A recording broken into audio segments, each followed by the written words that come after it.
Hi, how's everyone out there doing today? I'm so excited to be here with the amazing and fantastic Mel Kelly, author of Top Tip for Dating Disasters in Germany, as well as Born in Ireland, Made in Germany. These are really terrific books, and they have inspired this show. Dating Thank you. disaster advice. Thank you, Amy, for that unfluffed introduction. Perfectly smooth, very professional, and very impressive. There's just so much I could learn from that. I am here with you. I'm welcome. Hello, everybody from Munich, Germany.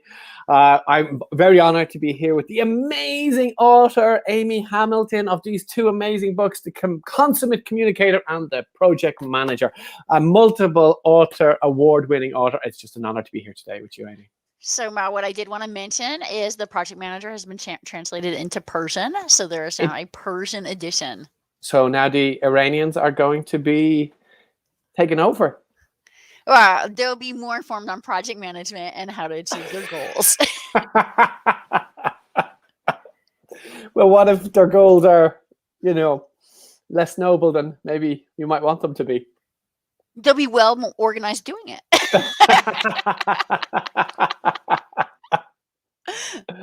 Good to hear. Good to hear. So, Mal, I hope that you had a fabulous Halloween.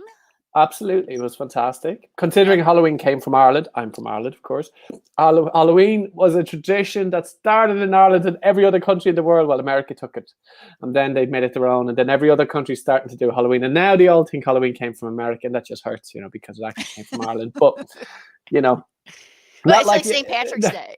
It's just like St. Patrick's Day. Yes, the Americans take it, make it bigger, better. It just hurts. It hurts. Everyone now thinks St. Patrick's Day is an American day. I know what we need to do. We need to take your Thanksgiving Day or something and make it ours.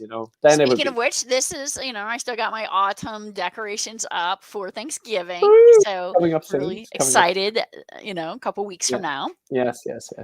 And to those of you who regularly watch this on Sundays, we switched today to Saturday. And the reason is because I'm doing a 10-miler, which is about a 15-kilometer run tomorrow. So Mel was so kind to accommodate me over there in Munich. We're not just talking about Amy. We're talking about Wonder Woman Amy here. My God. 15 kilometers in this weather. Unbelievable. So, Mal, you've really set this well because we've done a lot of talking. Sorry, Amy, you didn't take the compliment. I called you Wonder Woman there, and you just moved on. I mean, I felt that I made a nice compliment, and you didn't take it. That hurts. Well, I am taking the compliment, so thank you. And I just said you did it well because you set us up well for going into this segment. Okay, great. So I complimented you back even. Oh, yeah, but you need down. More. Yes, just be more obvious. If I make a compliment, you have to accept it graciously. Anyway, sorry. Thank you, Mel. And thank you for setting us up for this show today, which is about too much information. And we shared a lot of information before even coming to the subject of the show today. Yes. So for Disastrous dating advice, where Mel gives us all the bad advice that he possibly can in the universe. Yes. Because we realized the most bad dating important, is not limited to Mel. The bad dating advice. Let me give you the bad dating advice. Make sure on your first date or second date that you share all the information possible with your partner. All your fears, insecurities, traumas, things that happened to you in your childhood, things that are happening to you currently, all the problems that you're having, because you're being transparent, you're being authentic, and you're sharing with that person how you truly are. There's no filter, there's no hiding, there's just you connecting with them and sharing everything that's important to you at this point in time and in your past and sharing with that person. So very important, share all the information that you have with the person. So I had a conversation with someone once and they're like, so tell me about yourself. And it starts with, oh, so when my grandfather came over to America on the boat, and I was like, oh, we might want to speed this up a bit, right? I was like, oh, I didn't know I was going to get Ancestry.com as part of this. Yeah. But then I would say, I thought this too much information thing. I thought this was a cultural thing because in Ireland, for example, we're very well, it means a stereotype, but as a general, I would say is we're very good at not sharing information. I mean, not just with dates, but with friends. You could have somebody who's, you're friends with for 20, 30 years and not know that their parents or whatever, their parent is an alcoholic, for example. We don't share, or some friends you don't share. Whereas in America, I would have been there a few times. I always get the impression that Americans are, leading with, the problems in their life, so that it's even on a bus or whatever, that there's just too much information being shared around. So you obviously, Amy, you're American, you live in America. How is it for you?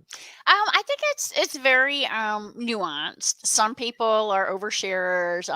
Some people are undersharers, and some people I think are just right. So kind of like Goldilocks and the Three Bears. And I think when it comes to dating, that's kind of what we need to go for, because just like too much information, not enough information, which is So, not an acronym, but we should make it one. But when you look at not enough information and you're on a date and you're like, "Hey, how are you doing?" and they go, "Fine," and you're like, "Okay, what do we say next?" It's like going out with a German engineer. ooh, that is a stereotype. That is a stereotype. My goodness me. But you live there in Germany, and what would be the stereotype of a German engineer? I don't date German engineers. There's female I engineers too. I am the German engineer. God damn it! I'm highly offended with that. I'm high. but while working in IT, you probably work with a few engineers. Okay, yes. And One or I two would of them. say that generally the impression would be they're somewhat stoic. I can't say what they're like on dates, though. I have no idea what they're like on dates. I don't generally tend to date German engineers. Considering that it's 90% male, it's not really my target group. But anyway, but the Now thing who's that, stereotyping?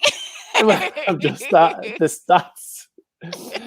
So the point being is so, for example, if you meet a guy on the first date and he's going to therapy for depression, should he be telling you that on the first date? Whoa, yeah. I mean, would you want that information on the first date, or would it be better to kind of get that on the second date or the 10th date or a year later? I mean, which is... I mean, I think once you get past the first, I don't know, 3 or so dates, then it depends on each person's kind of relationship timeline. But I think that first date, relationship timeline. What do you mean by that?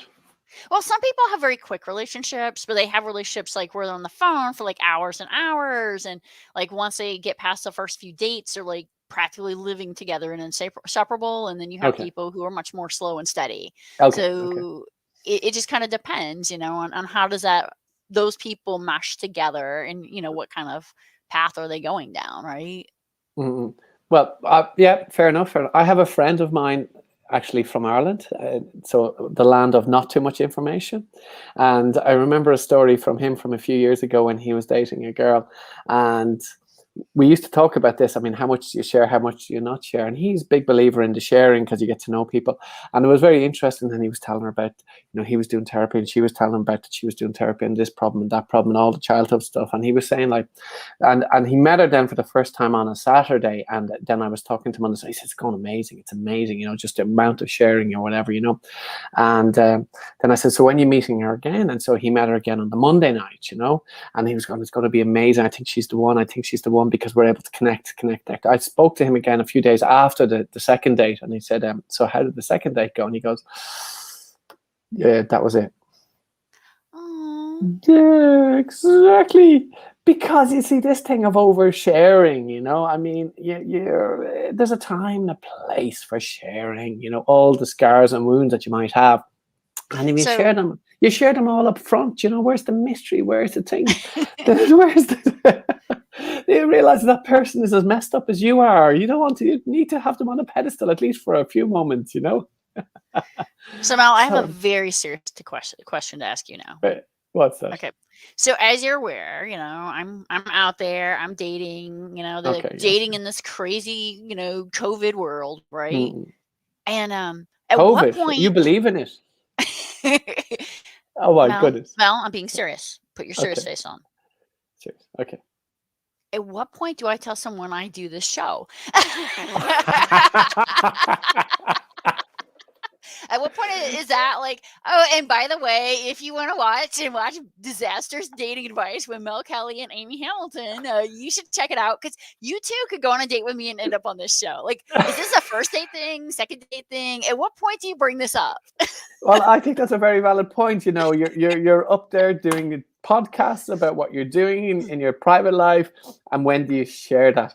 I think full transparency, very open. I think you need to put that on your online profiles. You're dating, put it down that you're a dating guru podcast, and I think my goodness, you're going to get a huge amount of people who are going to say, right, we're going to prove her wrong, or we're going to be attracted to that, So I think, it could be part of your online profile or your whatever.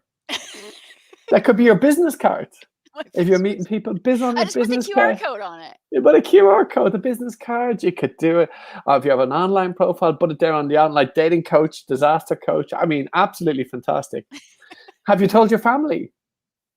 Yes, as a matter of fact, I've told my family. And do they look down? Do they look down their nose at you for it, or do they go, "Oh my goodness"?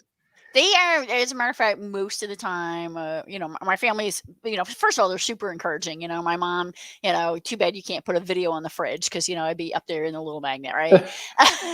But whether it be my books or the webcast or anything else I do, my family's super supportive of me, and that's super nice, right? So that's good. But I think that, that there is a question too, is, especially, when things are out in the public, it creates a very different dynamic. Well, you're a celebrity now. So what happens is Amy, they're not just dating Amy anymore, but they're dating Amy the celebrity. There you go. I mean, you'll be up there with the Kardashians soon. Mel, we can only hope that one day when our show is syndicated, you'll be up there with the Kardashians, and you'll have the whole thing. You'll have to be coming up. You're like, just think of it like that. This is the first steps, the initial steps. So, Mel, as we're thinking about my future and how I'm going to fight off the paparazzi, exactly. One of the things I want to let our audience know is going to be our next show, and we are going to be talking about how to meet people in real life. So this is a super scary thing for a lot of people, right? So, yes. We've talked a little bit about pubs, but, there's other places besides pubs that you can actually meet people. And so we're going to be talking about that on the next show. So thank you, everyone, for listening to us as we have been sharing, and hopefully not sharing too much, but the right amount of information. TMI, too much information. Always a good thing. Go for it. But I think not enough information, just as bad. Say more than fine.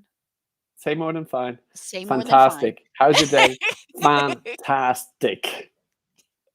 Mel, as always, it is a pleasure talking to you. And next week, we'll be back at our regular time on Sundays. Thank you. Great stuff. Talk to you. See you next session. See you next week. Cheers. Cheers.